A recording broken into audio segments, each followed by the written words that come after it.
ために最も必要なもの、それは運です。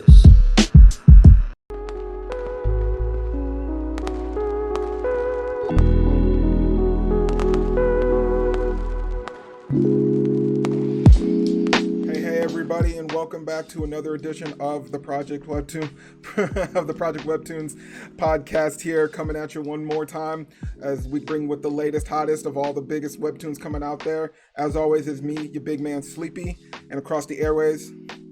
And this is Dr. Goon. Hey, still waiting for our homie Seraph to come back and join us, but hopefully he'll be here soon. But you know, we just wanted to get some talking in today. Got definitely some big ones to cover up. Partying, okay? What? You be here, suffer. All right. You know, I mean, everyone's got to get out a little bit every now and then, but it's all right. We're here anyway. We're here to definitely lay down some interesting discussions that we got from the topics this week. But as always, before we start the show, I want to go ahead and thank everyone out there for joining us. And always, if you can, hit that subscribe bell. If you also don't want to, hit that like button. Let us know what you're enjoying with the content. But I just want to go ahead and get right into it. How you doing this week, Ark? Other than in pain? And I'm waiting for pizza. And food. Continuous trend. Pain and food. We got it all around pain here. And hunger. Well, I hope we're hungry for some good discussion coming down this week, because I am definitely excited by at least two new chapters we got from Olympus as well, and also with the return of the Descent of Demonic Master with 5 new chapters. So let's go ahead and let's jump right in right off at the gate there with Olympus, because the way that other previous chapter ended with the arrow. Yeah. And the thing happened. And then more arrows. Yeah, so before we even jump into the after effect of it, we go back a little bit of ways before the arrow was shot and found out what occurred. But Ampelius / Psyche apparently did not very much enjoy the kiss with Eros, and that's mostly on that level that, you know, she knows the whole thing that she's duping him, but he doesn't know it's her, and she kind of has a little breakdown. It's that dilemma, whatever, where like, with Superman or Spider-Man is like, all right, so does she love me because I'm Superman, or because I'm Clark Kent, right? Which one? And it's the same thing here. Yeah, which who are you really loving? What is it exactly? So like, he's like, all right. So he kissed me, yeah. But does that mean he no longer likes the real me? It was like, you could just tell him, right? You could, unless that spell somehow keeps you from saying anything. And that would be the only case that I could see it stopping. But other than that, if it's not, then yeah. I mean, you are the exact person he fell in love with. You didn't like change anything about yourself other than, you know, the physical appearance. Everything else is still the same person. So yeah. Yeah. So during that whole mental jungle gym, she runs off, and in the distance, while she's crying, she sees both Artemis and Apollo, and I guess during that struggle she decides she's gonna, you know, lay down some justice, I guess, and she's going to use the arrow of hate in order to allow just more than anything, allow Artemis to see what Apollo did, and also the reason why everyone has been kind of like shifty about it with her. But when she shoots the arrow, Artemis turns away, Daphne comes through the woods, and then we have our end of previous chapter with the opening of this. And very quickly she regrets making that shot, because well, you know, the best laid plans that were not planned at all. Apollo very quickly, you know, runs up to her, and is very not happy with the arrow. Demands an explanation. She tells him what it is. He pricks her, or basically stabs her a little bit with the arrow, which cancels out. It cancels off the spell on her, but not before Eros pops in and basically, rescues her from being straight up manhandled, murdered by Apollo, and sees that it's his lover again. Yeah, no problem. This is the time pizza's obviously arrived, but I'm gonna keep going. Yeah, so after that whole exchange, she tells Eros what it is that happened, and that she struck Apollo with that arrow of hate, and he goes, "Oh shit, yeah, that's made for people, mortals. It's not made for gods, because well, if it's any indicator that the gods are not exactly the greatest the greatest avatars of moral sense in any way, and they live for a long time, so they kind of do a lot of bad shit. Anyone seeing their true nature probably isn't a good thing, and that's exactly what happens when he runs back up into Daphne, and she just blurts out that I'm no, fuck you, I'm getting away from you, I know what you did. And he doesn't quite understand, and he gives chase, and she basically blurts out, I know what you did to Persephone, I saw everything that happened, and I'm gonna tell everybody. And apparently arrows work differently on gods. Well, no, yeah, I just said that arrows, that the arrows they're meant for mortals because they show their true selves. But seeing the true self of a god is not a good thing because, well, every god of Olympus is kind of a bad person. Hey, that's not true. I said kind of. Kind of. Persephone is not a saint. She's done some things, even if she didn't mean to, bad. You don't just suddenly get a pass on it just because you're a good spirit 90% of the time. What's up? Killed a few mortals. Maybe she turned some people into objects against their will, but it's okay. We had it coming. Regardless. Yeah. But our worst fear exactly happened as we thought would occur. Granted, it was not as brutal as the original mythos, but still it wasn't good. No, it's not good either, because especially with Thanatos, who's like, he came back and he's like, where is she? And he waits all day and all night, and one of the nymphs shows up and brings him to Daphne after she basically turned herself back into her tree form. More or less, it was a defense in order to keep him from killing her, and also that knowing that Demeter could basically bring her back to life, or at least her normal state. She's not dead, but she's effectively dead in this way, while also not being dead. Kind of a half in, half out state. Yeah, and well, granted, she doesn't know that Demeter has also been captured by captured. No. So yeah, this death state is not going to be a very quick one at that. Yeah, but also, I think that's Echo that shows up to drag Thanatos. Back. Yeah. Probably, yeah. But yeah, so Apollo's secret is still hidden, but technically, I guess. Kind of, but he did attack. I mean, Eros already knew, but he did attack. His lover / also I don't know. I keep forgetting her name. Psyche. He did attack her as well, and she knows. So I don't know, and Thanatos now knows. So I don't know how quiet it's gonna stay, because I'm sure Thanatos is gonna be pissed at him. Does Thanatos know?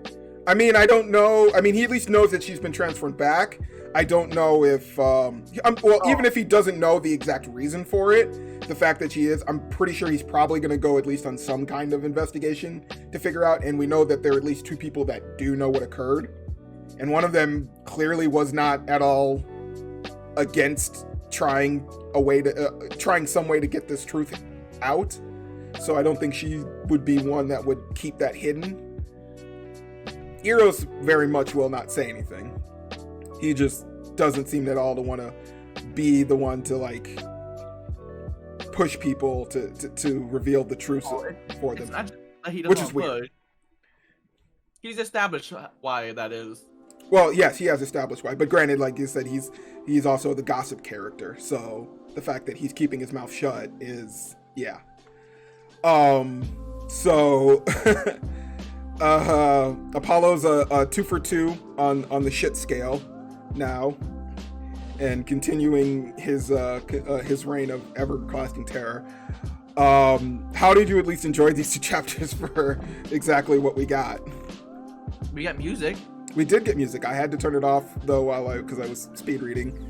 But yeah, it was somber music. It was not happy music at all because things were not in a good state. Were you at least okay with how it handled with Daphne's change this time instead of like where the mythos, like she's like forcibly transformed and he's actually like straight up obsessed with her. Well, he's obsessed with her, and in this one it's more like, no, I wanted to kill you, and this was a way for her to like get away from that. It's fine. It's fine. You were good with the way that this interpretation was. Like you're like, no, this is good. It's perfectly fine. Okay. Because it's enough of a twist that it's original enough. But is it bad for me to be like, I kind of want her to die? Because there hasn't really been any murder in this, and it's kind of one of the godly things they do a lot. There have been murders. It's just all stuff that happened off screen. Well, it's it's not murders of like direct action that we're privy to. Yeah, it's not direct character murder yet. It's been a lot of like side people that have gotten murdered, or murder has been the cause of some of the events that have occurred, but like no one's straight up gone out and killed anybody. So yeah, but she was so nice. I wouldn't want her to get killed. It's not that. It's just that it's kind of disappointing where they have the part where they're like, 5 characters go in and 1 doesn't return, and I'm like, you can't have that set up there and then also have it like, but don't worry guys, she'll return back later, because you don't have this set up and like have it where like she never returns back. Okay, so I'm not saying that Thanatos can't have happiness either, but I'm just saying that it's just this bit of story writing have it where you can't have this weird foreshadow where you're like, oh, one of them doesn't return, and then you're like, but don't worry, she'll return later, and I'm like, no, you have to fully commit you're saying because if you don't, then how am I supposed to believe you as I think the added disclaimer at the beginning with violent imagery might have like pushed that a little farther. Maybe that's what's kind of tipping you a little bit more to that, because I mean there wasn't anything extremely violent. It was not great, but I'd still say this is pretty close PG-13. Yes, we're not hitting R at all, with what was going on there. But either way, still a good 2 chapters for this one. Any predictions though going forward that we see happening though? Eros probably telling some people, or maybe even finally spilling the beans about stuff. No, see, still gonna keep his mouth shut with this. All right. Do we see Thanatos at least making more of a noble effort to redeem himself even more so? Or do we see him just going into a wallow state? I'm death, I'm always supposed to be sad. All right. Well, I just wanted to get some predictions out of you, see if there was anything that you had on your mind. I don't know why Thanos would be sad, because they're gods, therefore they're immortal, like longevity immortal, right? So like, and he knows that he's like, oh, she's not dead. What? Because she's not on the list. Like that's why we're like, oh, so he's the god of death, and he's going to see her name on the list when she dies, and that would make sense, but that's not what happens. Well, is that the same thing for immortal beings? Do they show up on the list? That's the thing. No. But the what Daphne is a it's a nymph. A nymph. Nymphs are not immortal though. Well, I mean, as long as their deity that they would serve under is alive, wouldn't they technically live? No, that's why we have the whole problem with Persephone, because Persephone went crazy when she saw the humans killing basically the physical embodiment. Yeah. So nymphs are not immortal. So Thanatos would have seen Daphne's name on the list and be like, wait, why is Daphne's name on the list? And that's what the part where I thought we were going to go with and be like way more heartbroken. But so since we don't get Daphne's actual death, then well, I mean, it almost seems like it's a more painful though state, because she's stuck in an in-between state of life and death, where she's not dead, but she can't interact or do anything. An immortal being, meaning you have infinite time, and you know that this is an eventuality. Well, it's not. They're immortal to the fact of like time, but they're not entirely immortal. You know that. Yes. They even bring that up. Like, we're immortal as long as the people believe, but the moment they're gone or they don't, we die too.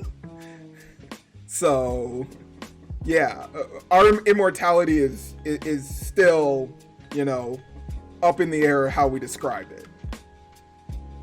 But yeah, so but Thanos' death, the idea of him will never die though. That's the point. I mean, it doesn't have to be Thanatos though, because like they said, there were things before Thanatos ever existed.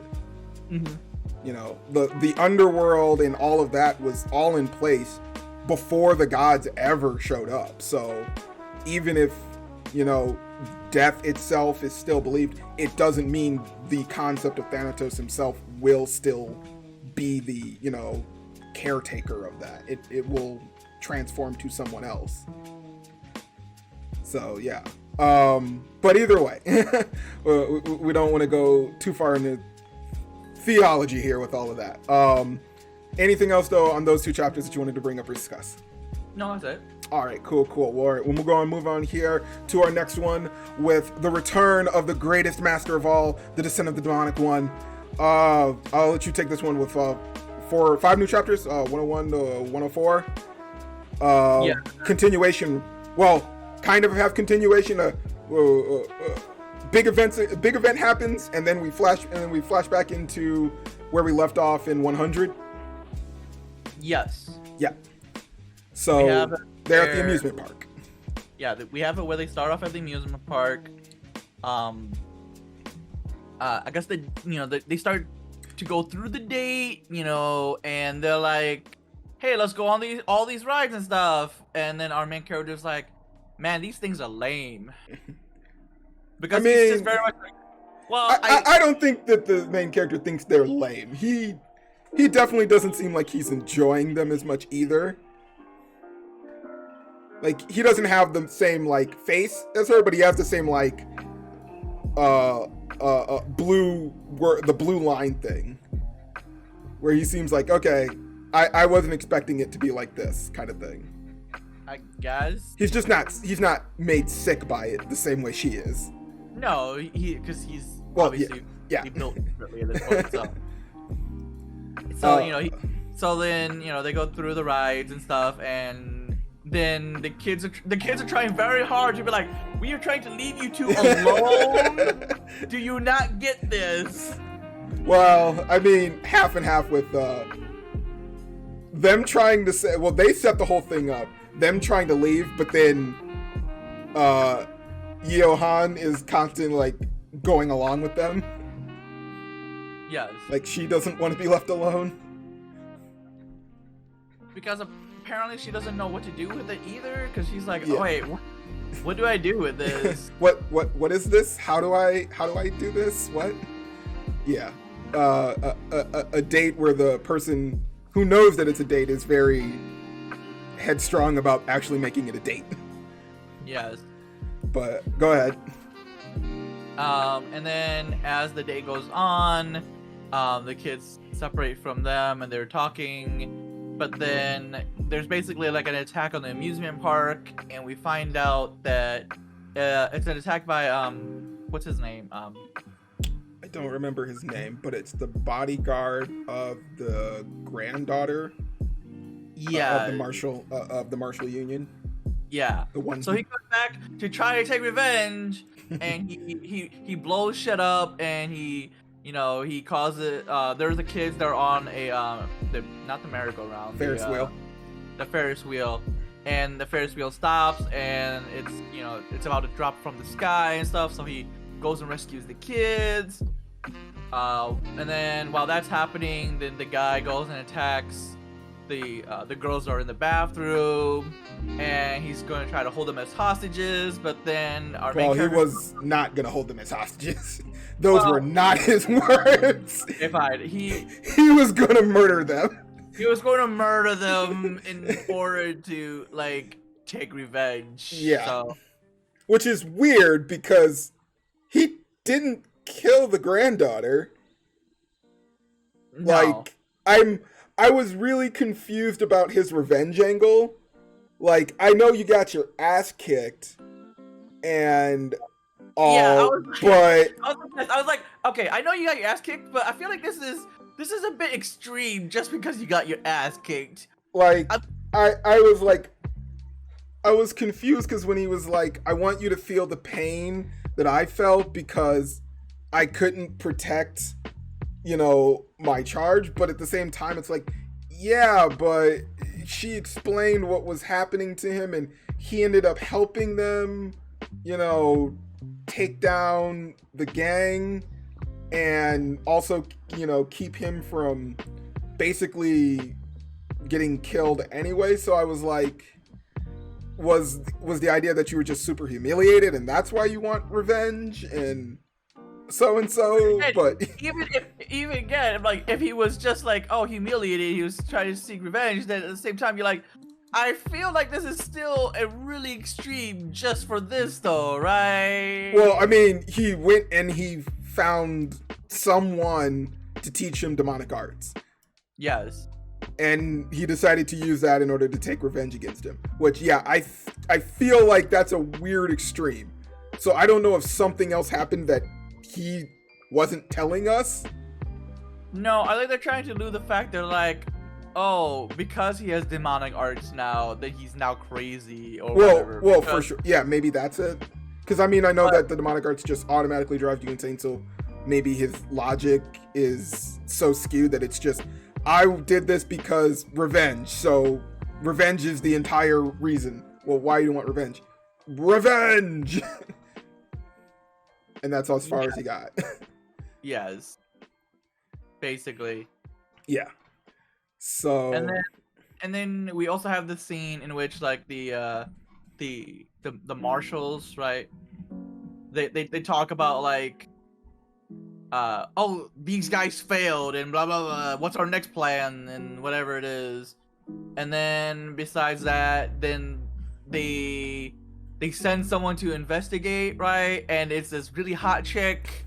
And then after everything is dealt with, because the main character just kind of deals with the problem really easily, because he's like, bitch, am I going to have to punch you in the face again? I guess I'm going to punch you in the face again. So he punches the guy in the face, and then they take care of it. And he's like, well, I'm about to kill you. But then, his secretary goes up, and he's like, do you really want to do that? He goes, all right, I guess we don't need to. Do you need to kill him for fun, or do you need to go take care of the people you want to take care of? Fine. I mean, in retrospect, because eventually it comes around, where I'm like, I'm just going to say... He should have killed him. You should have killed him. He should have killed him. Twist of the neck.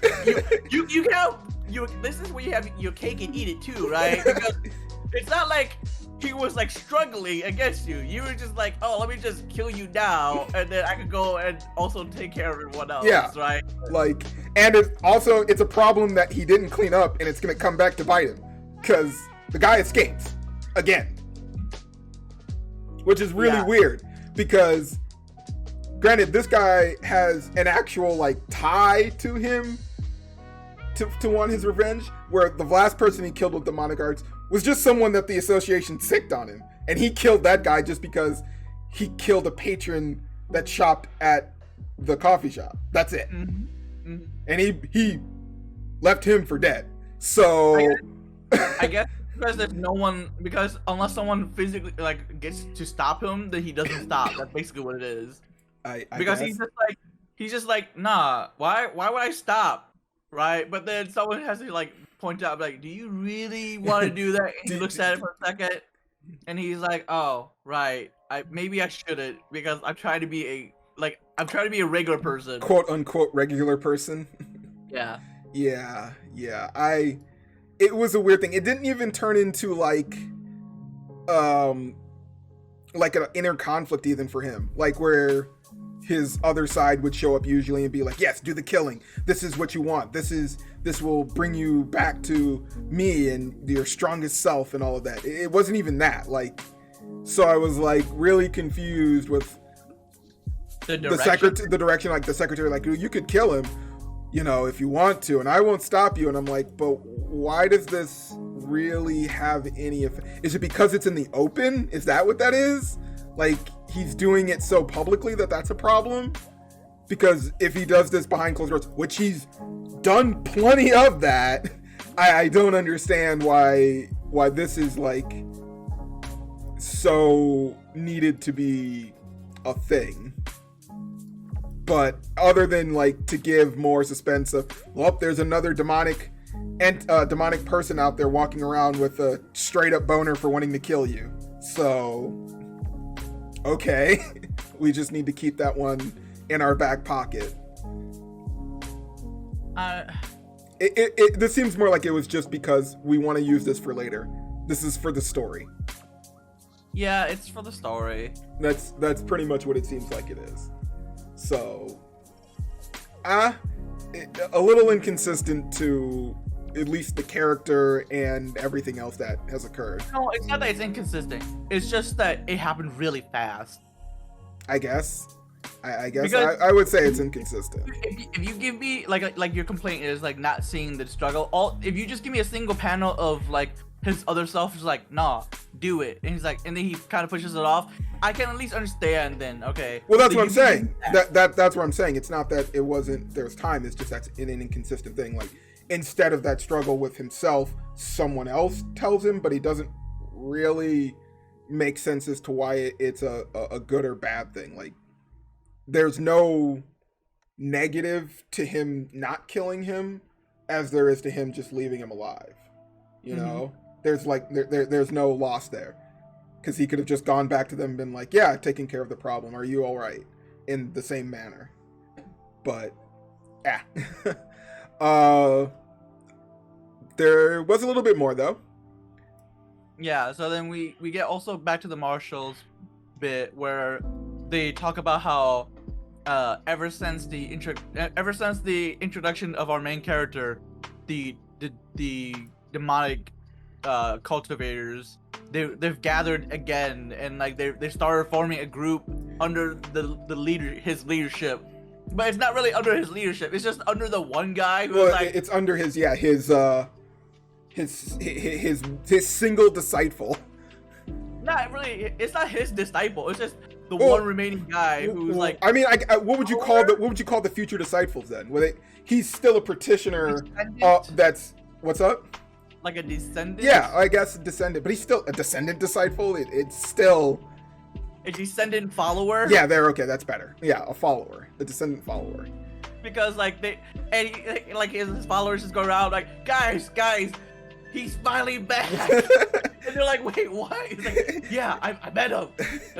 We finally have someone who actually knows the way. And then like, the martial group is like, oh no, we have to deal with this problem now. I'm like, but they haven't really done anything yet. I'm so confused. Why are you guys? They've just made a camp somewhere. Is this where we're going to see something really stupid where like the red demon is like, no, I have to kill all the demonic users. Why? Because they killed my wife. Like that. Because I feel like this is where that story is going, right? I mean, they've already established that like demonic presence is evil. I don't know if they'll go so far as to like actually give one character a personal vendetta. Like, this is why it must be gone. It sounds like he has a personal vendetta though, dude. I don't know. We'll see. Okay. Don't give them names. and then we have it where the ending scene has it where like they our main character and his waifu are on the beach, kind of. Right? They're on like the pier or something. Yeah, on the pier. They're on the waterway, and they talk a little bit, and then they kind of almost try to establish that they're a thing, but then we have the third party who's like this super hot investigator chick. Yeah, who shows up and just so happens to cause drama at this very moment, where I feel like she was actually watching from afar the entire time. She was like scoping. She was like, all right, when do I show up just to cover them? Right now, I show up. Because there's no way, because like that's the only way this coincidence works. There's no way that she just was driving by and happened to see him. Yeah, right, like. Because that's so ridiculous, and I was like, "No, you waited just to fuck with him." Okay, that's too much of a novel bullshit in order for it to be like that. To have it just be like, "Oh, I found you out of randomness." It's like, no, I've been stalking you for the last couple of days. Yeah, so because she was already there via air, like she showed up at the airport and she was like, oh, this is the guy I have to look at next, right? Or like investigate next. Yep. So, and she goes, kinda cute.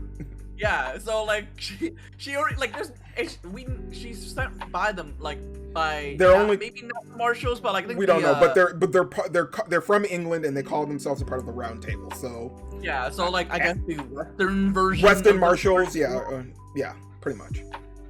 And so like she definitely knows, and she's like, oh, okay, when do I fuck with him? And this seems like this is that moment. So, and then, so then we have a little bit of drama, but like it's not really solved yet until like we'll see what the next chapter is. So. Yeah. Well, I mean, the drama is that they were right at the moment of well, not them, but more or less Yoha just finally admitting that she likes him, even though because she was more or less upset with that he would never make a move, but no social skills. And yeah, she was at that poignant moment and she couldn't get it out, and hot chick shows up going, hey, I've been looking for you. I did like that splash panel of who the fuck is this bitch? Who's this bitch? I was like, oh, good, waifu battle. I was like, why are you even worried? You like spend almost 24/7 with him. You know this like no one else. Like literally. This is not like almost concerned. You've seen him. You've survived a tunnel collapsing with him. He's jumped multiple stories and taken like a metal. Not even like a metal plate. I don't know what I would call that. A metal slab to the back and walk it off. And he lets you punch him and he's fearful when you show up. I don't think you need to worry. I think you're fine. Okay. Yeah. But I guess she's like, no, this is my territory, bitch. Instant alpha mode kick in. Just, no, what are you doing here? Back the fuck up. Yeah, this is definitely where I would want Seraph to come in, because he definitely seems to ship people right away when he likes them. So yeah, and I guess there hasn't been another character like her since his first attachment with his other friend. She's basically been out of the picture entirely because I believe she went to college, right? Yes. Yeah. The one who confessed, right? Yeah, and he basically was like, yeah, I don't know what to say. I don't really have feelings because, yeah, for you, I've been in a coma for multiple years, and for me, I've lived an entire life and killed all my emotions away. So. Yeah, this is not the right time for this. I'm just letting you know this. Yeah, I'm still trying to fix myself mentally. But yeah, so chapter 105, waifu battle, round 1. We'll see what happens. Yeah, I mean, we know that he's not afraid to like straight up go out of chicks. So the very first thing he did with the Marshal's granddaughter. So I'm sure he'll be able to sense like, you're a fighter. Why are you here? I don't want to deal with you. Do you see these hands? These hands are rated E for everyone. Thank you for that. All right. Anything else though in those opening new chapters of the season that we didn't discuss or bring up? No. Nope. All right. Well, we'll go ahead. We'll move on here to our next one with a master of dungeons. Skeleton couldn't protect the dungeon at all. 2 chapters here for this one. We've got a return, finally back to a reset. And our Skelly boy makes it back to Isaac and awakens him and basically gives him a full rundown. He doesn't decide to at all withhold seemingly any information from Isaac this time, letting him know that, yeah, I can reset every time I die, and I essentially get stronger with it every time it does occur.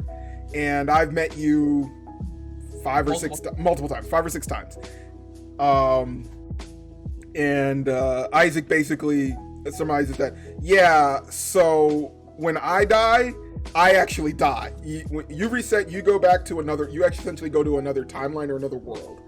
It's not the same thing. People who have died before are not like brought back, essentially. And yeah, Isaac does lament that he is not the main character, but he's also not at all a problem with, like, all right, I'm gonna help you do this the right way this time. After he basically tells him exactly everything that's occurred and all of the people that have also he's run into. And Isaac basically goes, all right, we're gonna make a game plan to make you stronger, and we're also going to pick the exact targets we need to go for, because because so far you've basically just been walking and letting the world dictate how you handle everything instead of questioning everything and trying to get the most out of the system. Mm-hmm. So Skelly and Isaac are now super buds, I guess. With some contract ties. Isaac isn't allowed to lie to him. What did he say, for 3 years or so? 5 years? I think they settled for 6 years. Okay, he can't lie to him for 6 years. And Isaac can't. Well, none of Isaac's magic works on him, at least to like enslave or even mess with his mind, because he's basically had the strongest mind control and possession warped on him, so he's kind of immune to it now. Yeah, but Isaac's plan does start off pretty much exactly like how I thought it was, where, all right, we're going to find these people, we're going to get these people into place, and you're also going to kill this person. And granted, it's because it's the one person in the world that has the most Lulilum that isn't under lock and key. Mm-hmm. And right away, I was like, okay, I feel like he's going to be like, no, because this person is directly involved with Ruvia, and I was right, that's exactly what occurs. So they basically have to come up with a separate, Isaac has to come up with a separate plan entirely. But it doesn't seem, I don't know, well, I mean, at least in this one, his goal now is to complete the story with, what is her name again? Ruda, yeah. Ruda. Is to complete the story, is complete the arc with her. But the only difference is that she's also a player, kind of. We haven't established how much, but she sees windows, the same blue windows that he does. Yes. Which also makes me wonder if she dies, does she reset into her own world as well? I don't know how this works. Yeah. We'll figure it out. I'm sure it'll explain more. Yeah, but it hasn't been fully established yet as to what's actually happening. Well, yeah, it hasn't completely established, but we at least in this timeline we are gonna get a chance of seeing like Jill DeRay again, the one like Archmage. They also explained exactly who both Giles DeRay and also who the nun was, because I didn't understand where the fuck she showed up from, and then she disappeared and never came back again. It's because they belong to the pieces or whatever it is, yes, right? Because apparently you're supposed to read these poems and then read these riddles that exist in this one writer's books, and then piece it together that you're supposed to go and talk to these 7 people. And then he's like, wait, I've only met 3 out of 7, but I thought I've only seen 2 of them. Who's the third one? And I was like, oh, what? Oh, you're telling me? I feel like this should have been brought up earlier. Been like, see it somewhere on the blue screen. It'd be like 3 out of 7 pieces or something. That's the thing. That's the thing is the Ashton books actually a part of the game thing, or is that a part of something else entirely? Maybe. Because I mean, he's only been using the Ashton books to gain intelligence or, increase stats, and that's what they've been solely used for. But this seems like a hidden quest thing that's completely within the world itself, not within much of the game. So yeah, it's not hard to see why it wasn't brought up earlier, just because the skeleton doesn't, even for him gathering intelligence, he doesn't really apply it very much. I mean, he's getting smarter, but like he's not like. I mean, it's hard to say where his smarts go. His smarts solely go for like, I need to protect this one person, or I need to get this one item. But it's not so much applying like to his overall knowledge of, all right, I died. Why did I die? What about everything's changed and what's kind of going on? It didn't seem to really branch out much from there. He's still playing the role of the skeleton, and he's not like the player himself who's metagaming. Yeah. I mean, I would say his intelligence is increased, but his wisdom is still very low. It's like when we're playing a D&D game, and it's like, oh yeah, like I know that I'm metagaming, right? But my character doesn't know this, and there's no way he would know that like this kind of information or be privy to it, to be like, oh hey, maybe I should be looking at this one riddle, and be like, no, that's not how it works. but I mean, the difference here is that the character is being given information of the outside meta. That's the thing. Yes. Where the difference is. And granted, it's like, yeah, he doesn't know what to do with it, but he's like not at all doing anything with it. And that's where it's like, oh, okay. That's where I'm like, he's got the intelligence up, but his wisdom isn't kind of going anywhere. So yeah, but yeah. So he, at least back with that, the plan to go forward. What's wisdom is at a 10, and he rolls on disadvantage. I mean, he's not Smork. He's not Smork stupid, but it's still not great. No, Smork is just stupid. Okay, but Smork's not like, he's not without wisdom though. No, Smork has some wisdom. that I will agree to that. But so yeah, Isaac's plan does get rechanged, and he, instead of going to kill the leader of the resistance, he decided that he's going to go and find her and talk to her first. Yeah. And well, granted, it wasn't supposed to be him talking. They were going to go together and they were going to talk, but Isaac apparently used his magic and passed out, and now they're basically ready to fight. So I don't know if he'll tell them any information. Granted, it seems like he's at least being somewhat smart at who he tells, and we know that the one chick is at least aware of his presence as well. Yep. So we'll see if she does make an appearance and kind of smooth things over, or if Isaac will eventually wake the hell up. Granted, they said that he needs more Lilium, and they don't know where to get it now other than the person in front of them as the most available source. Anything else though I missed in there? No, that's where we're at. Okay. I did see that he at least, well, granted, I wouldn't say that this is the Skelly Boys' intelligence, but Isaac's with his plan of pitting Leonardo and the, what did he call himself again? The Disciple of Bortus, or the Avatar of Bortus? Yeah, he was the snake guy. He's gonna tell Leonardo where that teardrop thing was, so that he could use it against him.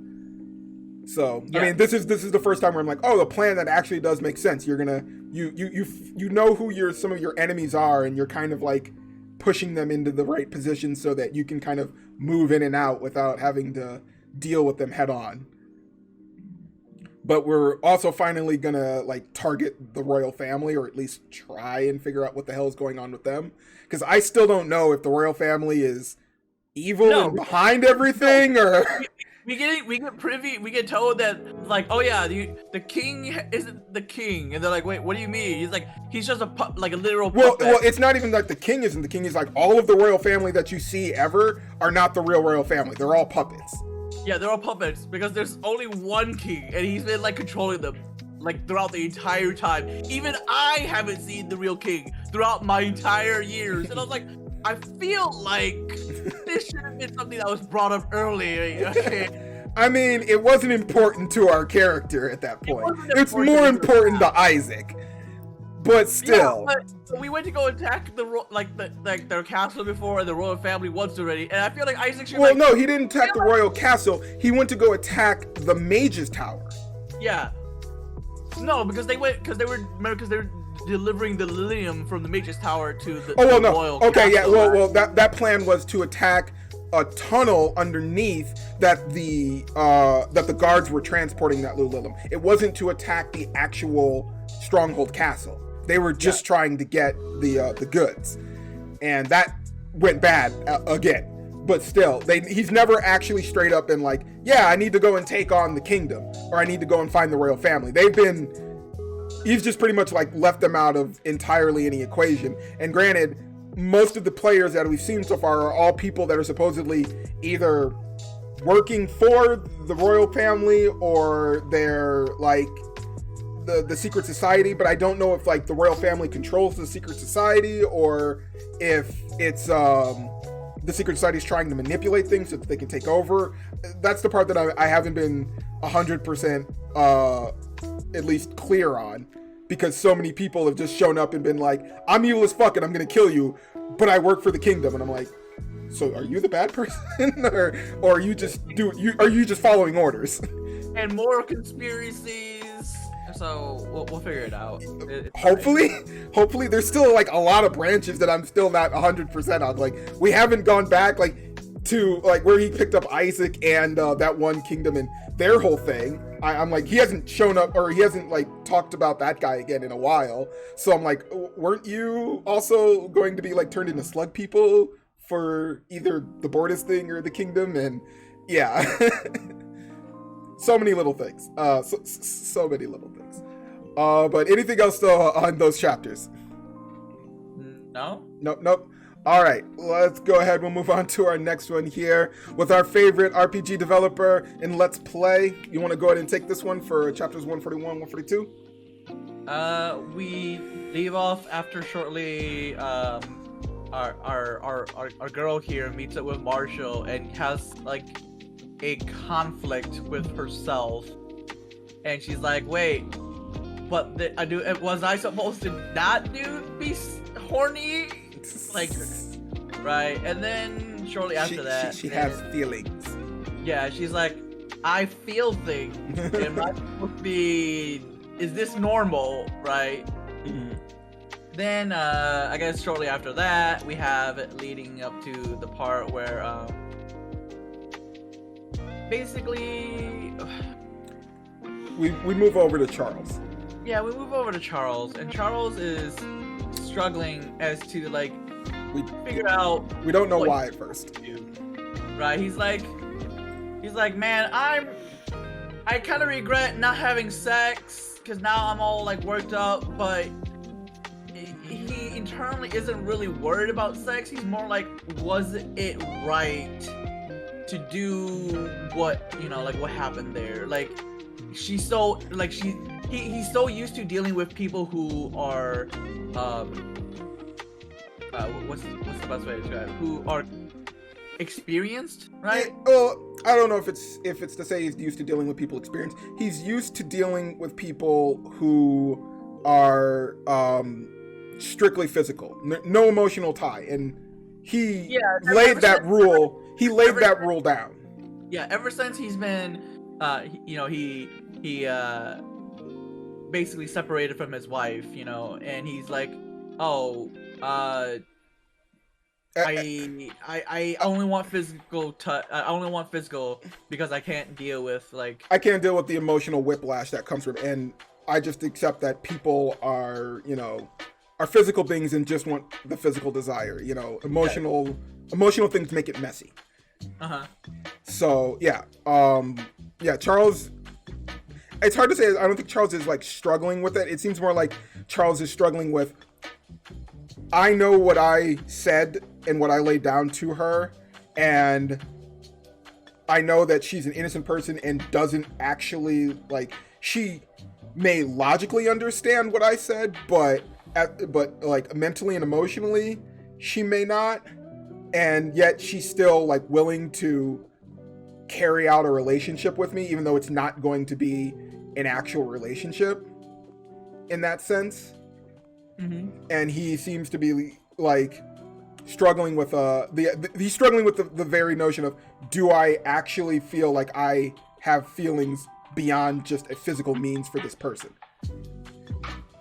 So we see him basically swimming and trying to more or less distract himself, and then it's like, well, I didn't have sex, so I'm horny. That's what it is. So he watches some porn, but then it's like, no, this is fake. No, I don't care. I like how specific his porn he searched up to there. Okay, that bit there, where he was like, all right, I need porn. What do I have to look up? And then it's so specific where I watched it and I was like, oh, okay. It's very, very, very on point of what he, what his current dilemma is. Yeah. Yes. But yeah, so the good thing here is that we're seeing Charles as having as much of even though he's more experienced and more mature about it, he's having as much of a difficult time about things as Samara is. Yes. It's not the master leading the pup here in how to be an adult. Even with him acting as suave as he does, he's still struggling with it. So it's good to see that he's not a complete one-dimensional character on that level. Yes. Yes. But go ahead. I didn't want to take that from you. No, and then shortly after that bit with Charles trying to figure out what he's gonna do, then we have it where raid time. Yeah, we have it where they continue with the raid where it didn't happen last time, right? Yeah, it was canceled. So now they're making up for the canceled raid. Yes. And oh great. Oh gracious things that they put in there. The one thing that I know our good friend complains the most about when doing online MMO games. Guys, we should just ready up before we do things. But it was weird because even though we had this whole scene where they all ready up. Well, they all ready up and ready up for a raid. They were just like, nah, we're gonna go daily quests. It's the dailies. It's to do the dailies. And I was like, wait, who readies up for dailies? This seems so far-fetched. Yeah. I didn't understand, but the hatefulness of having to do dailies. Just why? Why am I still doing this trash? I am the ultimate god in this game, yes, but I still have to search through shit. Literal shit, yes you do. Because it gives the most XP. Yeah. It's such bullshit. But yeah, and then we have it where, okay, so the part that I was like, man, I really wish I had this. I wish I had a butler who would do my grinding. Grinding for me. And then as that happens, then our girl here meets up with a mysterious character who is RPing really, really hard, and I was like, I feel like I think I know who this is because it feels like it's really was it that obvious and hard to not see? But I was like, man, this is really obvious, right? But then they kind of just do this twist where it's like at the end, he's hooded or he's cloaked and you can't really see who he is. Yeah, face covering, you know. But then at the end he reveals himself and he kind of looks like the boy of her dreams, literally, where it's like this weird mixture of like all the hoarding does for her, for all the three guys, right? Link, all three, yeah. But I'm like, is this just Marshall RPing? It seems like it'd be something he would do. Just given his overall character, it seems exactly like something he would do. Yes. Or are we secretly adding in a fourth, well, a replaced third love interest since Link is no longer on the table? It could turn out to be Link. No, because I thought he played another character in there. I don't know. Maybe. I guess maybe it could be Link, but I could swear I thought he was a different character in the MMO world. But either way.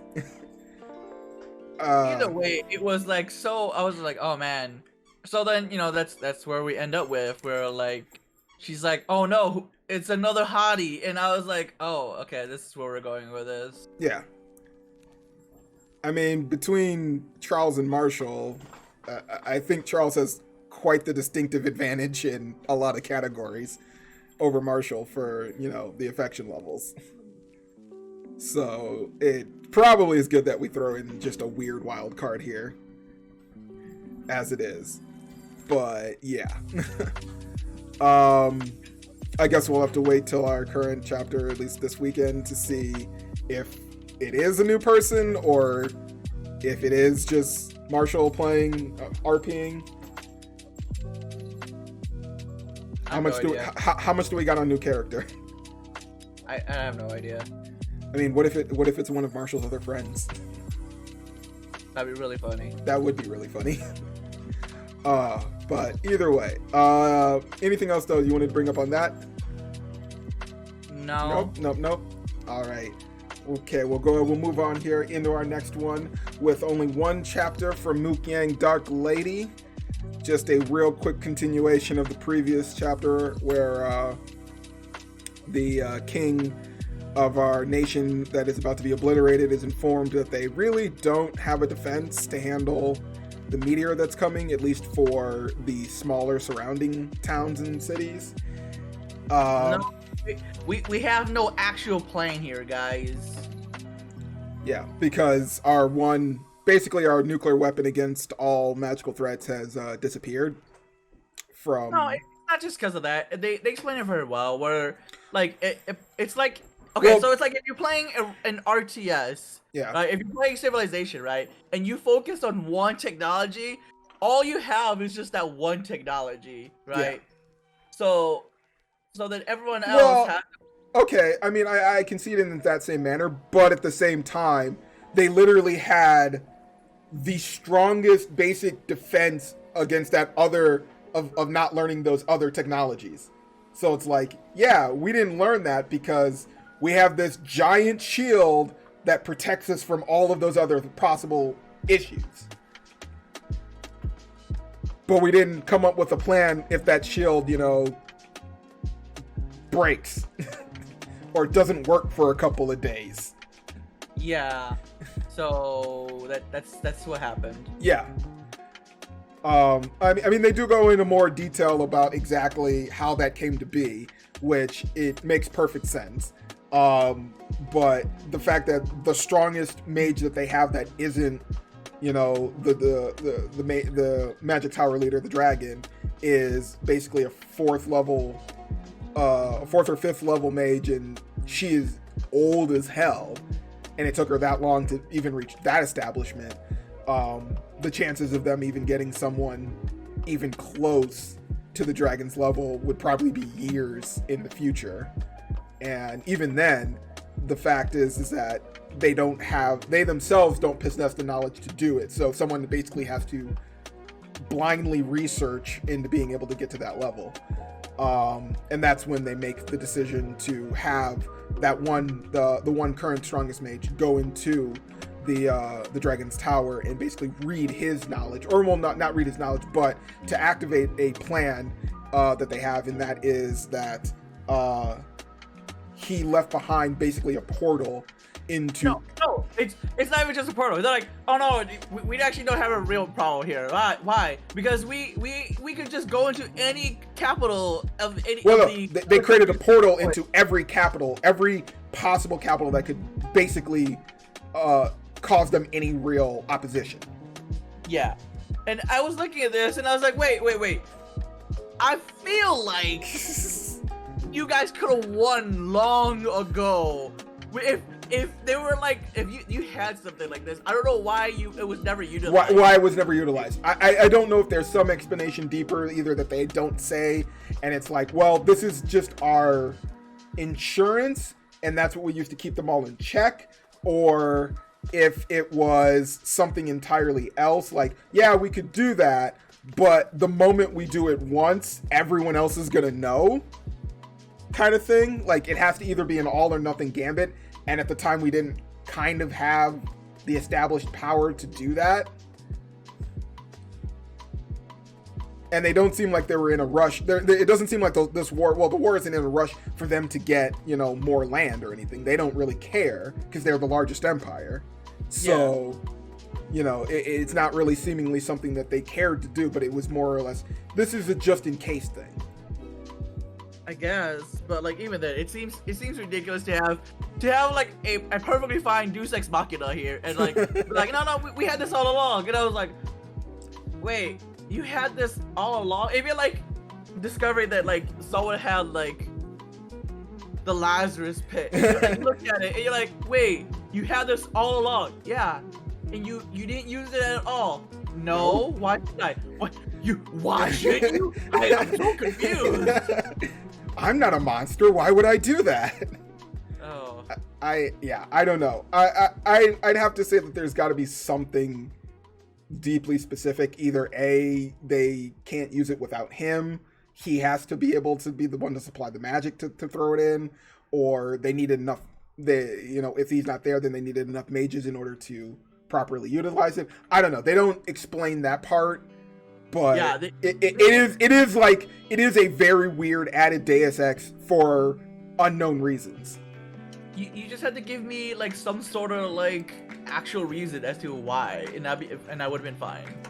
I mean, I don't know if they'll go that far. I mean, granted, the story has never been one that's missing at least information to explain exactly how things are working, so probably at some point in the future they'll grant us some knowledge that'll tell us why.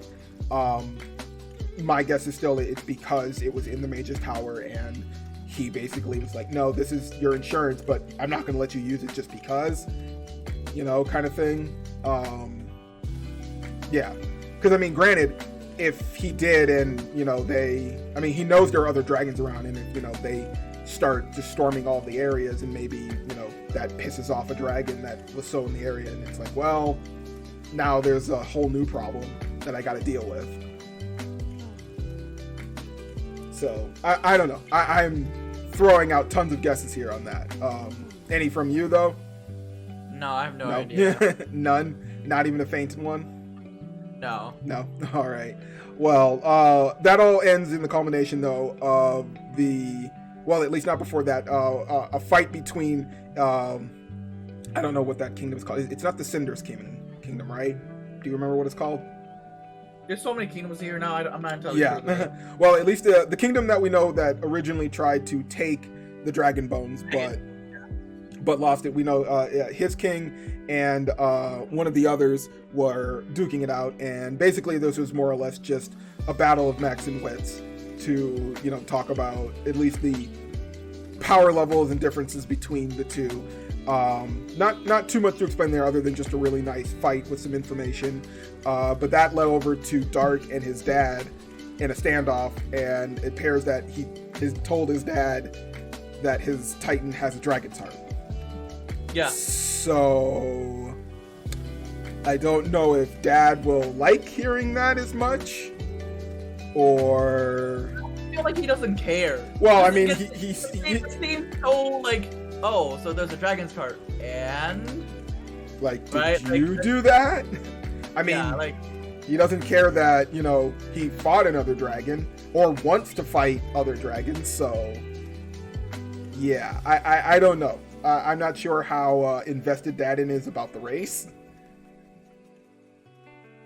Exactly, since he, you know, I mean, he pretty much seems, I mean, most of it seems that the other dragons, while they are on okay terms with each other, they still prefer to, like, not talk or deal with one another, so I don't know how invested he is about, you know, caring if, oh, well, they died and the humans are using their parts for other things, oh god, kind of a mentality. Anything else though in there that you wanted to bring up? No, nothing at all. No, nothing else really happens. That is true. I mean, Dark is back in camp. I don't know if the campaign will really continue as it is, since the main kingdom is pretty much 100% threatened by oncoming meteor in less than 7 days. Or no, they said it was like, it was 7 days or was like a month. It was a month. They said it was a month, right? Not enough time. Well, not enough time to really do anything, but you know, enough time to evacuate if they need be. Yeah. So, still waiting for more on that one. Let's go ahead. We'll move on here to our next one with The Strongest of Fathers and Peerless Dad. You want to take these two chapters? So we leave off where the dad was definitely like, oh shit, I definitely fucked up here. What do I do, right? Because he ended up doing such a thing where it was, well, he helped those two. I guess I would say con artists. They were technically kind of con artists. Yeah. Innocent con artists, but still. So you know he these two kids that he was like definitely a con artist with, and he realized that he should have like dealt with the problem neater than it resolved. So now he has to try to fix his problem by killing the guys who ended up killing the girl, and so that's where we're at. Yeah. And then with that part of the story gets finished, then we have it where we go off to where Ak and everyone is trying to deal with this problem, because like, oh, we've made a deal with the brother, they're the two warring brothers. The two warring right? brothers, yeah. They've made a deal with one of the brothers, or at least the lackey of that brother. Yeah, but then the brothers are like, yeah, but our plan here is just to let shit happen and whatever, right? And I'm just like, oh, okay, so we're just going to do nothing about anything? I guess that's fine. Yeah. So, you know, it's left to just have it where everyone's to their own devices. More or less, well. And then they're like, yeah, I think it's weird that they actually took the time out to send troops out anyways, and then decided to, like, not follow through with it. And I was like, oh, okay, I guess we still just send troops, but don't do anything with those troops. Okay. Yeah, well, I think the plan was originally with the sending, and then they later decided, no, we're gonna let them just, you know, deal with that as they will. So I don't know if everyone knew the plan and then it changed later, kind of thing. Like the preparations were made, but then they got like sudden change in tactic. Maybe. I'm not 100% sure.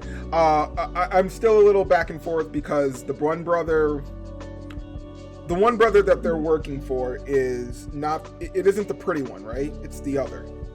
Yeah, it's the other one. Yeah, because he's the one that is kind of scheming to at least out the other brother, because he's working with the crime syndicate, or he has some tie to the crime syndicate, and he's trying to use that to expose him so that he'll lose favor with other people, and that'll push him further into claiming either claiming the new leader band. But if that's the case, then I don't understand why, when they've made this plan to have this final brawl, the other brother decided to withdraw, or at least withhold his troops. So I'm not sure we didn't get any information like what he's doing there. Like, why did he do that? I don't know. And we know that the dad is like, I don't give a shit what they do. He's basically just letting them just mess up as much as they can. But his plan is, it seems like he's going to make a move and like, yeah, you guys can fuck up, but I'm not going to let your little scuffle spill over into like the normal people's lives.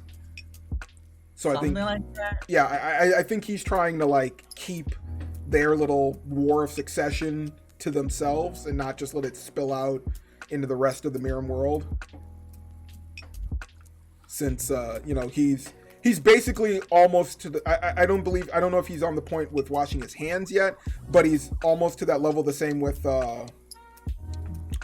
Noya, where he's like, I'm trying to get stronger, but I'm beyond dealing with like political bullshit stuff and everyone's daily issues. Because he's still training and he's still trying to like attain new realms, but it seems like he's like ready to like move on beyond dealing with everything else. Yes. Do you kind of get that vibe, seemingly, at least with what he said? I'm not entirely sure where the direction of this is going yet. So I feel like I need another chapter of like the entire situation before I grasp what's actually happening. Because there's a lot of plays happening on right now with this. Well, we know that. Yeah, keep going. And I get that like we have like half a dozen plot points happening at the same time. Yeah. So, but they're somehow connected in some way. Yeah, they're all connected. All right, because that's how politics actually works. Where it's like, yeah.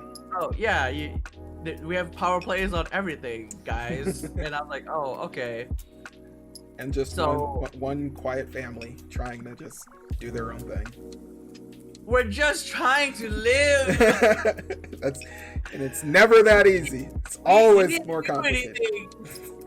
You can't. Yeah. You can't. You just can't live quietly.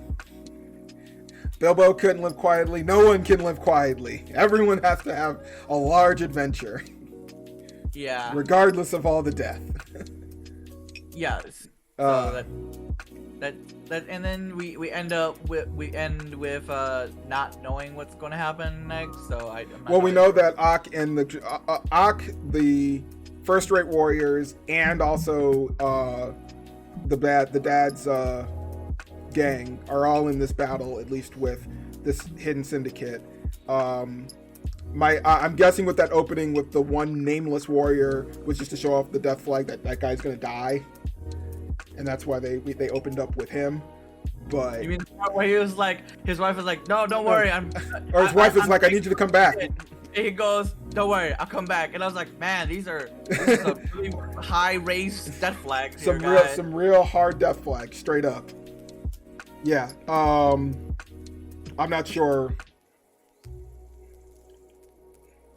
What their plan is there, because there is a lot going on. But we know that that'd be great.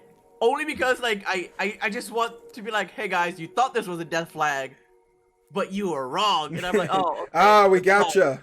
Pull the fast one. It was actually something entirely different. Yeah.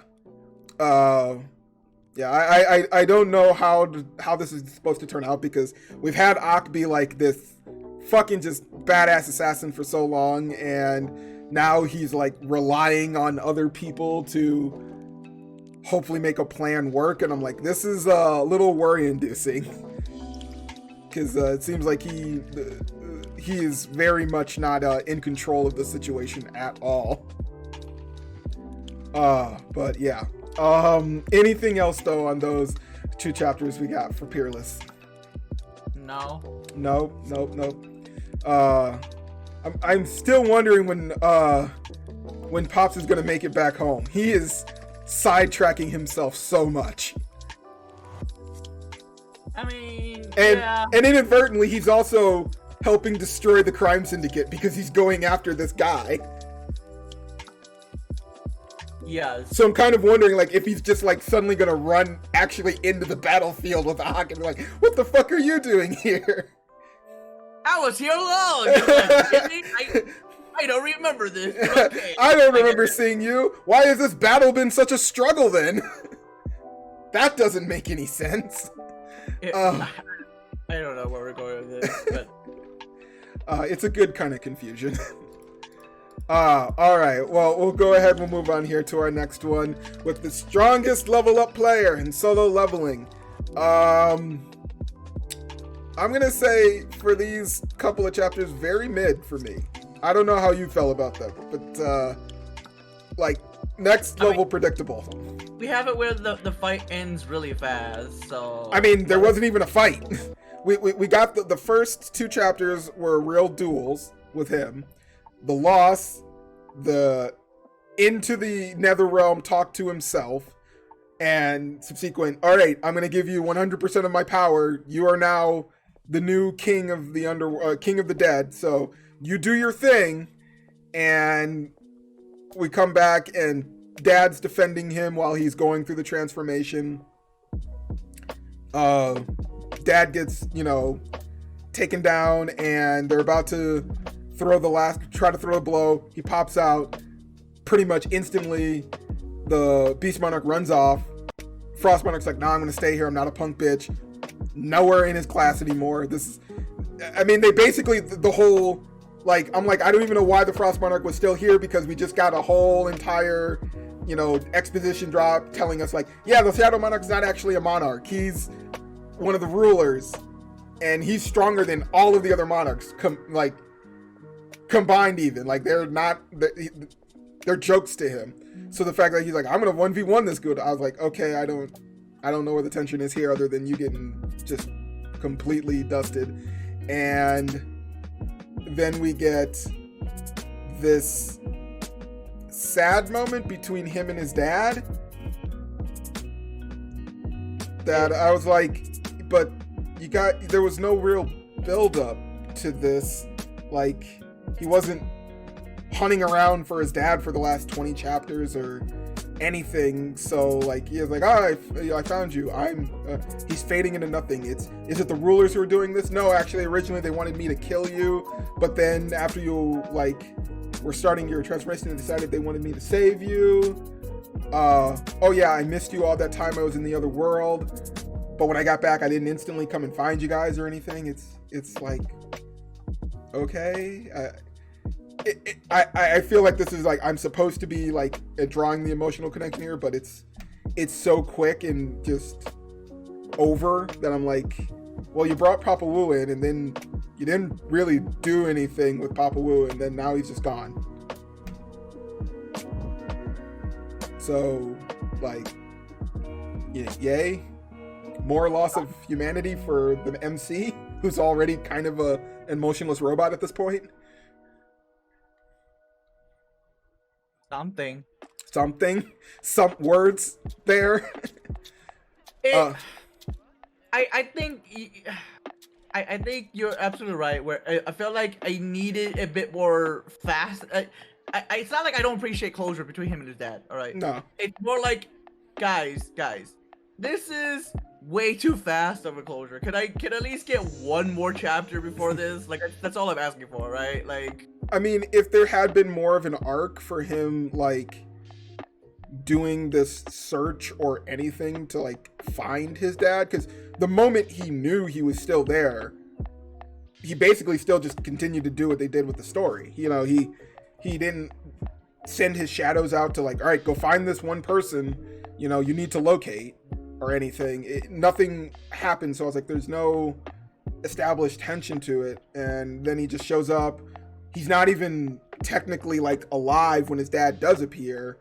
And then they just try all right, let's have this emotional moment now. All right, it's over. We gotta, okay, he's gone. He's gonna make a declaration against the rulers, even though they're not technically the ones that killed him. And, it seems like they're kind of the good team in this whole case.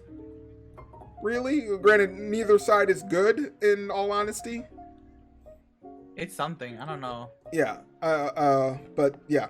So, yeah, the at least the 3 monarchs that we have there are dead. The other ones are still out there. Granted, I don't know if they'll even make an appearance at this point.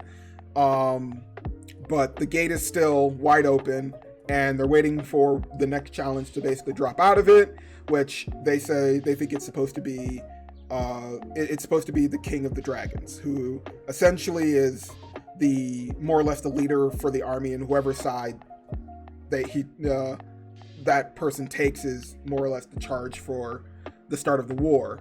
And the gate starts to open up and spill out, and instead of what they thought was supposed to be the dragons, or at least he was supposed to be the dragons, it turns out to be the old Shadow the Army. old Shadow Army. And I was like, wait, they just didn't disappear the first time?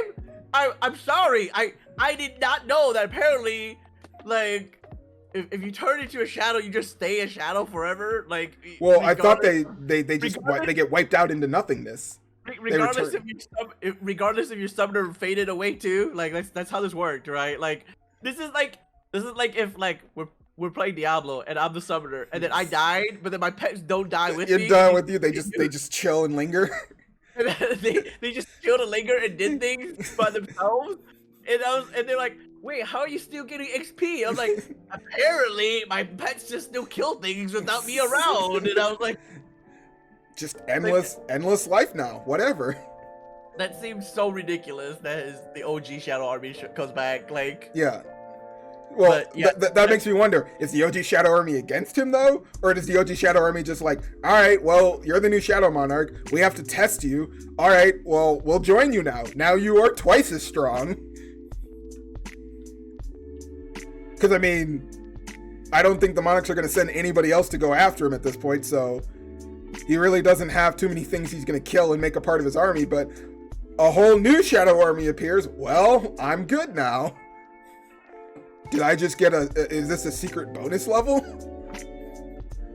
I don't know. It was so left field. Everyone was there ready. Everyone was ready to attack whatever came out. And then it was like, oh, hey, boss. And I was like, what? Oh, we were waiting. Sorry. We took we were 3 portals off. Our bad. Oh, you throwing a party for us? I guess. I'm welcome. I guess. Yeah. Hi. I didn't know. But, so yeah. Yeah. I don't know what to make of that. I don't know if this is supposed to be Shadow Army versus Shadow Army, or just, all right, we're gonna be your entire force that you need in order to take on the rulers now, because, well, you can't do the previous thing where the Shadow Monarch helps the other monarchs because you've already killed 3 of them, and the last one to resurrect is coming. I don't know. It feels like after, Papa was death, I started remembering. I'm like, man, there's some other drop bits in here. What was up with the whole other warriors of the fragmented warriors and stuff like that? With the chairman and him secretly housing another fragment of light. No, I thought they kind of explained the fragments of light. Well, they're supposed to be, I guess, the other national level heroes, correct? Yes. But they don't do anything with them. They're just like, all right, well, it doesn't matter because national level heroes are weak compared to me anyway. So no, it's not because they're weak. It's because what happens is, the way it's explained is, in every single cycle they've done, because this is like the umpteenth time they've rebooted Earth in order to get to this point, that in every other iteration, and also apparently in this iteration, the fragments of light don't actually get to a level high enough in order to compete against the monarchs. And that's the problem, right? Oh. So like the monarchs come in like full-blown high level already, and everyone else is like, we're still struggling here in the tutorial, right? Why Go away! Is here? Go away! I haven't found a key for the red door yet. Yeah, that's basically what happened. So that's why this is the umpteenth time, because they're like, yeah, every single time like all the fragments of light die, we just reboot, and then we hope that it turns out for the better. And then but it hasn't. But that's the thing though. With this one, this anomaly, you would think, okay, so if the whole problem is the human race never gets their characters to a high enough level, all right. So my next goal is to take those people I know that are supposed to be the fragments and raise their levels, but they decide, nah, it's not important. Fuck that story bit, you know? You just know what it is, but you are the only one that really matters. You just need to be the strongest. That's it. Fuck that. No, because in this part, it's like the real Shadow Monarch is like, well, the fragments of light have failed umpteen times now, and this is like the last try, and I've gambled everything on you this time. And granted, I mean, you're already stronger than all the other instances anyway, because I made a deal with the administrator, and then I fucked over the administrator. Yeah. So, you know, game be broken anyway. Yeah. Let the cheat codes reign. I mean, I'm just waiting for him to put on big head mode, and then we're good. Like, that's where I want the story to go. Yeah. Yeah, I don't know. I don't have to say too much else with those two chapters. Just like that last one, I was like, I don't feel attached on this. And then, yeah, just the sudden appearance of now the new Shadow Army with either are they friend or foe? What occurs? Kind of thing. So anything else on that? No, we covered it. Yeah. All right. We'll go ahead. We'll move on here. Oh, wait. We get a really touching scene when his dad dies, and then his mom. Oh, his mom is like, we should move. Oh, it's fine. It's time for us to move on. And I was like, how do you know? I guess because like. Why didn't he show up? Why didn't he just go home for like a second? Yeah, I was like. That's what I'm saying. I'm like, these are the emotional parts, and I'm like, you should do. Like, I know I'm about to go probably die. Let me go see my wife and other child real quick. Just nothing. I feel like it was a wasted added character. He was just there to give Jinwoo one extra like reason to hate the rulers.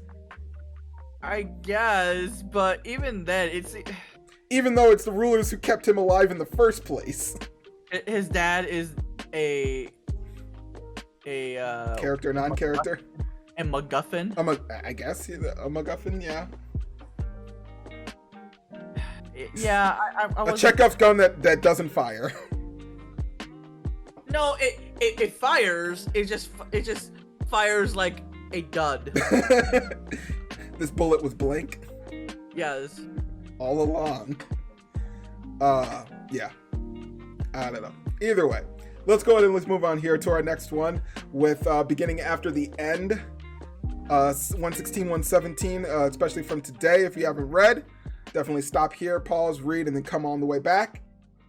I'm actually a little bit surprised, especially with everyone getting super upset about Arthur falling into another hole and then instantly calling up repeat chapter, with him just ending up in a bad situation in a hole and having to struggle all the way back from the beginning of the series. But the thing is, he doesn't even struggle out of the hole. Well, no, that's what I'm saying. That I'm like, okay, yeah, it's not. It's literally really just, nope, this is story exposition, really. There's no struggle here. He falls in the hole. It's story exposition that we've said before that the principal could have just told them. Well, yes, this is what it was. It was just my excitement / disappointment is coming into play there. It's literally information he should have gotten from the principal, didn't, has to learn on his own via a very dumb way, because someone wanted to hide information for no reason. And yeah, and also we needed to see a conclusion, or at least a confirmation of the death flag that we had come up earlier. And that's all this was. So Arthur falls in the hole. We figure like, okay, he's gonna struggle. Nope, he connects with Sylve. He gets her beast will. instant quick regeneration and enhanced strength, walks down a tunnel and finds just a mass graveyard of warriors and other combatants, and then sees one of the lances, I believe it's Alea, lying on the ground, just completely fucked up, and she's just like, yeah, let me tell you what happened. I'm struggling.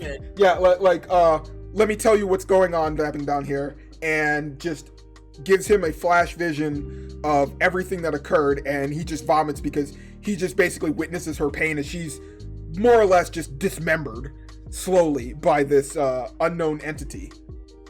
No, they're demons, because he met them before. They're the ones chasing Sylvie. Are they? Because that did not look like the demon that came after. No, it's like the same race. That's why he makes that comment. Because he's like, oh, are they here still chasing for Sylvie, or are they here to just take over the continent? I'm not entirely sure their purpose. So he knows they're like the same race as the demons chasing Sylvie. So. Well, Sylvie's a dragon race, though. Yeah, but the race that's after her is also dragon, I thought. Not demon. No, they were the demons. No, because Sylvie's grandma, she took the form of a demon or a demonic entity, but she was a dragon. Oh, and that's right. She said her people were also after her, but they weren't demons. They were also dragons. They didn't just they just choose to take that other form. So I don't know if this was also. Okay, fair. Yeah, I don't know if this was also the same thing where that's actually a demon, or if that's just a dragon in demon form, or because they said that the war that you're thinking of is already coming, and I'm like, I don't remember a war coming or anyone bringing up that there was a war coming, and this whole thing was supposedly about, we were all worrying about a secret hidden other country from across the ocean was spying on us and is secretly doing stuff here. But yeah, if this is, but yeah, your thing where Arthur says like, I thought they were here for Sylvie, then I figured, okay, then that is the dragon race doing their thing. But he doesn't really have confirmation that it is them or not. I don't know. But once again, still information he could have gotten from the principal. No, yeah, again, it'd be like, hey, just so you know, there are things down there. And there's something going on. We're not sure, but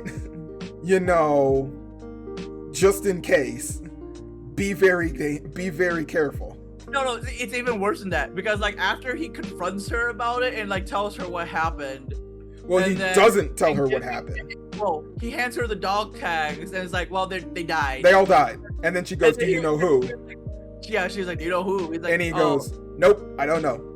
No, technically, no. She asked, "Did you see them?" He goes, "No, I didn't see them." And then she goes, "Well, this. You don't need to know more of this." And I was like, you don't need to know more. Like, I gotta get down to this. Told them beforehand, so this wouldn't have happened. But well, the thing is like she doesn't seem like she knows what's down there either. The thing is, like, he doesn't tell her. He knows what he knows the creature, because he saw the creature. He didn't fight it, but he has an exact vision of what occurred, and he could show her that vision. But he chooses to go, yeah, no, I didn't see what happened, what actually occurred. Like, I wasn't there, but I'm not going to tell you anything else. And she goes, all right, you don't need to know anymore, but I'm going to get to the bottom of this, and I'm going to, get these other lances. We're going to get to the bottom of what's going on. So they're both playing this game of not telling each other everything that's exactly going on. And I don't know why. It's a very bad version of, keep your enemies close, keep your friends close, but your enemies closer. But I'm like, who's the enemy? No one close. Why are you not telling anybody anything? And then, home, and then his dad is like, it's okay. His dad goes, everybody. It's okay. That whole scene could have just been his dad shows up and just pats him on the head, and he just goes, "Yup." Yeah. I was like, what? Dad, I'm not saying I don't appreciate your pep talk here, but this wasn't really a pep talk, right? It's okay. Like, yeah, I know that you I know that you had a really hard fight, but it's like, Dad, I just saw someone get dismembered. What are you gonna do to quell that? Warm milk will not fix this. Trauma. Yeah. I feel our homeboy is very much in the, everyone on this continent is stupid. I mean, they are. Yeah. I don't know. I mean, his priorities are at least going to shift now, because now the whole kill Lucas is probably going to get a massive back burner, because there's secretly something much worse underneath the school grounds, to the point that it can kill very easily someone who is, I don't know what the tier level is between that two, but is untold amounts of stronger than him. And even with him being a quad elemental user, even he's like, yeah, no, I can't fuck with this. I am not strong enough for this yet. But I need to be stronger. But I don't know how I'm gonna get that much stronger and somehow still be a student. I mean, how does student life continue after that? Not to mention, I'm still dealing with the whole secret group of people that are being tattooed and potentially going to attack students and then die a couple of days later. Yeah, I feel like there are a lot of problems here. I feel like there are a few too many prongs in the fire that we needed to kind of fix before we kind of added this whole other shit show on top. A lot of problems here that I feel like other people were fully aware of, or at least like enough to like give you a warning, but like no one said anything to each other. It was like someone knew that someone brought a gun to school, but like no one told anyone about it, and then it was like, oh no, people got shot up. You're like, man, I wasn't suspecting that. I mean, I knew he brought a gun to school, but I didn't tell anyone, and that's what this is now. Because like everyone's like, oh shit, what?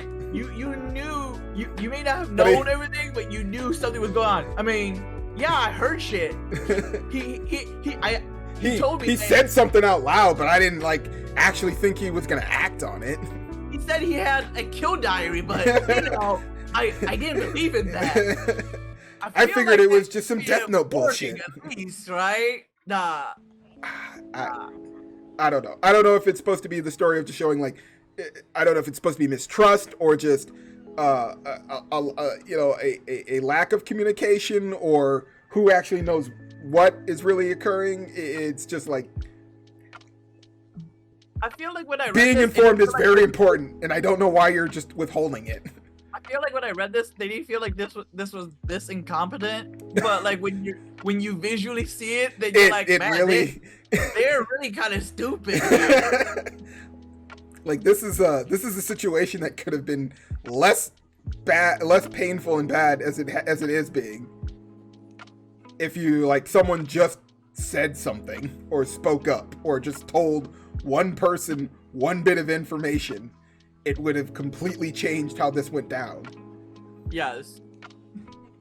Yeah. Anything else on those two chapters? No, that's it. No, that's it. All right.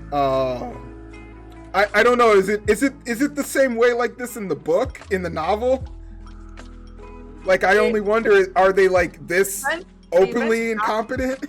The events happen, but I feel like I said, seeing it makes it visually, it's a little bit more like what the fuck than it is like reading it. It's like when you're reading Harry Potter and you don't think twice about it, and then like when you watch the movie, you're like, you kind of look at it, you're like, wait a second, wait a minute, you had a magic device that allows you to go back in time, and you could just kind of fix some of the problems that you know are gonna come. But why? And it's a perfect like. It's a perfect bootstrap fixer too. Everything just works. Everything just works. Wait, what? How come we don't use this more often? You're telling me that you're not the only person with this, that there are like hundreds of these everywhere. Yes. I feel like this device is misused. I feel like it's not used. Yeah. All right. Let's go ahead. Let's move on to our last one of the evening. Certainly not the least, though, with Omniscient Reader's Viewpoint. 2 chapters out of this one as well. Face your fears. Yes, very much a face your fears chapter, with Homeboy meeting up with an old school chum and bully, and us getting a little bit more knowledge about how the fourth wall skill works, with it being easily shaken when he sees the bully or realizes who the werewolf character is in his bully form, and gets pretty much gets shook really quick once he starts talking to him, and our character gets tossed around a bit before discovering that the fact that it's not working this way is because I have an actual trauma and connection to this person from the past, so I don't see them as part of the story. I see the old person that used to beat the shit out of me, and therefore he can do that. But upon realizing it, what's up? Apparently, if I don't go full on Chuni, Yeah. in a denied world. Apparently, if I don't 100% just ignore reality, I can't win. I have to bring this person into the storyline, and therefore then they're affected by all of the abilities I can use. So yeah,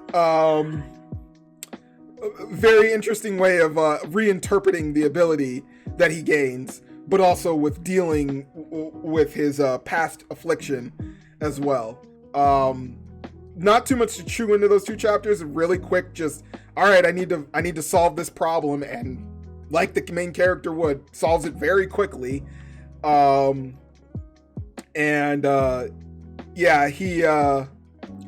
He gets to say, basically, it's a rehash of what happened before with his manager, where where they're facing that monster, and basically he overcomes the whole issue, but he leaves the bully on the ground alive, and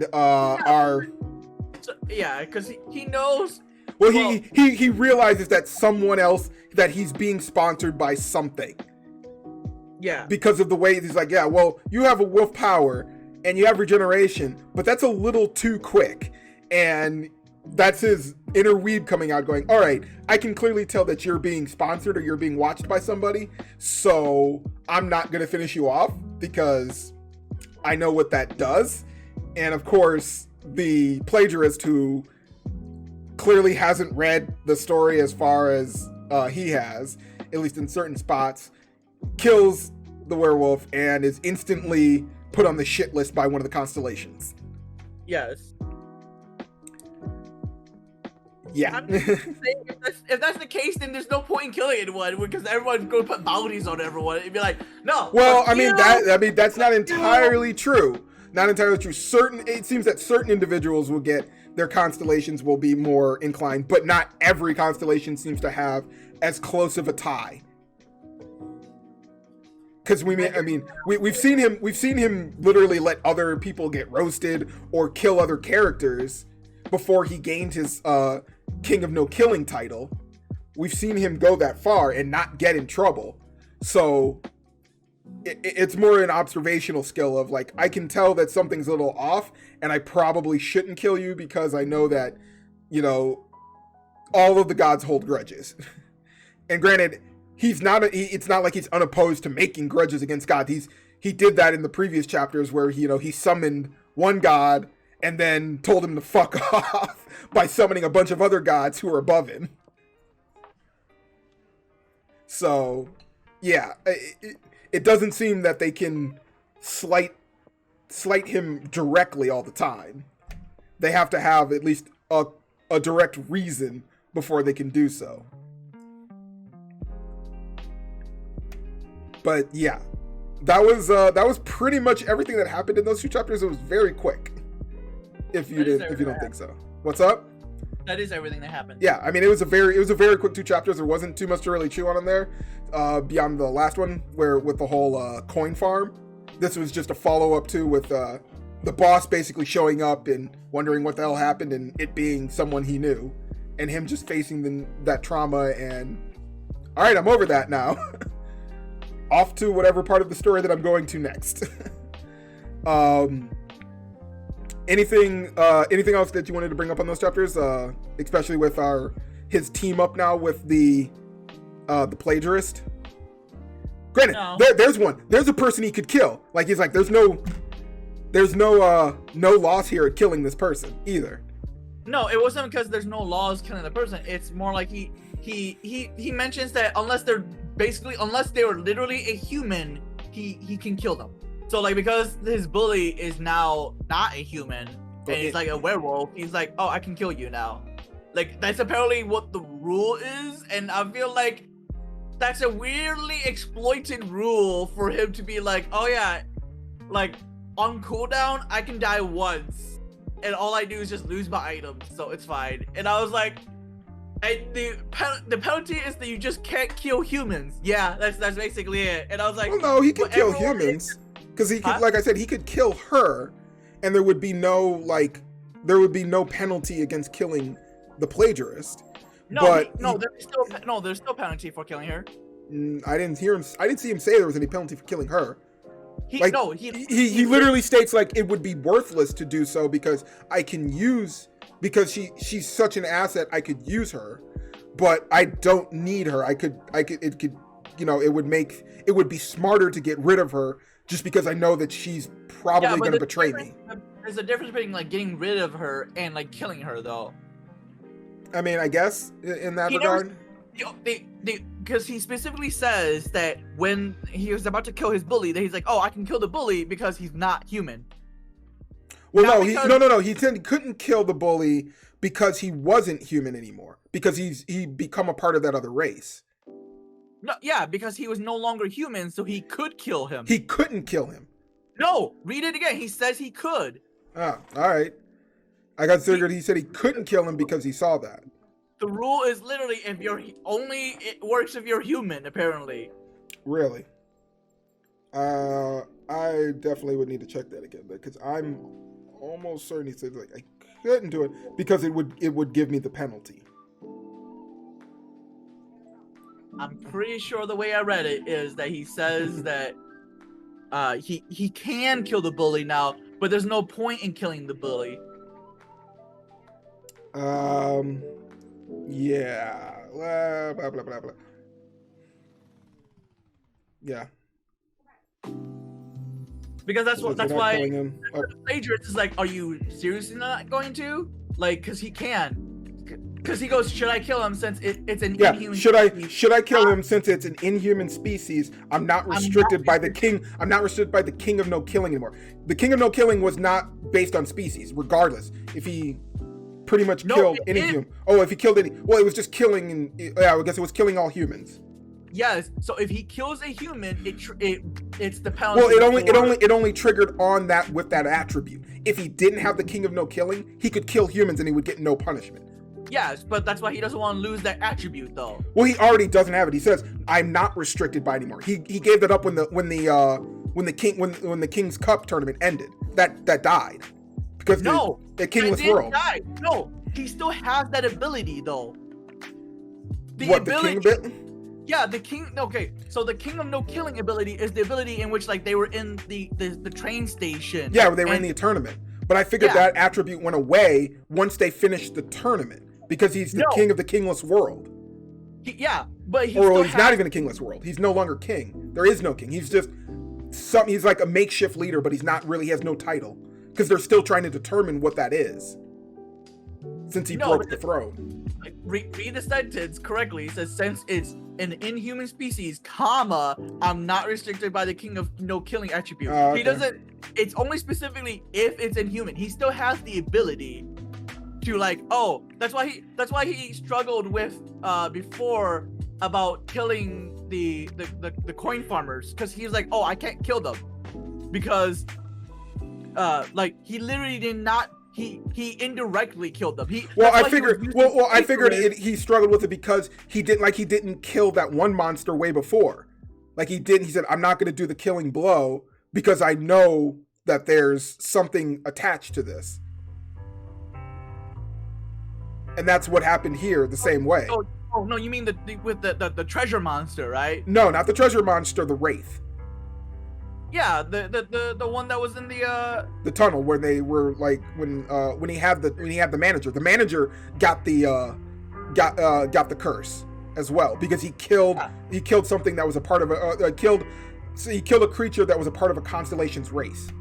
Yeah, but here he's just talking about how he's not going to do it because in order to kill, he's still bound by the rule, by his ability. It's just an ability he has. The king of no killing. He never lost that ability. He's just now the king of the kingless. He's just now a king of a kingless world. Okay, I guess. I gotta check it because I swear I thought I saw him kill a few people. That's why he made a point to make a contract with the plagiarist, because he's like, oh, I can't kill any of the coin farmers here, but the plagiarist can. Okay, literally looking at the second to last panel before the first panel 2 chapters ago, right there, him and the one chick are killing the coin farmers. No, but he's not dealing the final blow though. They don't say if they're not dead or not. Those guys look pretty on the ground. Again, but that's the point though. He's like, oh, I haven't done anything to kill them though. I guess he's leaving them. He's leaving them at the point of death. Yeah.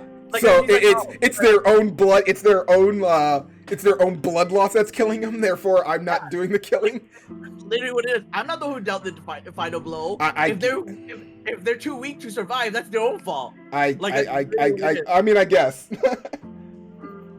I guess if that's close to that. But yeah. It is a stupid loophole. It is. I mean, it's a loophole. That's why the loophole is that he's like, oh yeah, as long as I'm not the one who like delivers the final blow, it's fine. What? Yeah. Very, very weird. And I feel like that's why I was like, I feel like this is an OP ability. If you're telling me that like you can die once, all right, and you can die at any point and like on a cooldown and be like, oh guys, it's fine. All I did was like lost a shirt and a pair of pants, and I was like, that's your penalty. Yeah.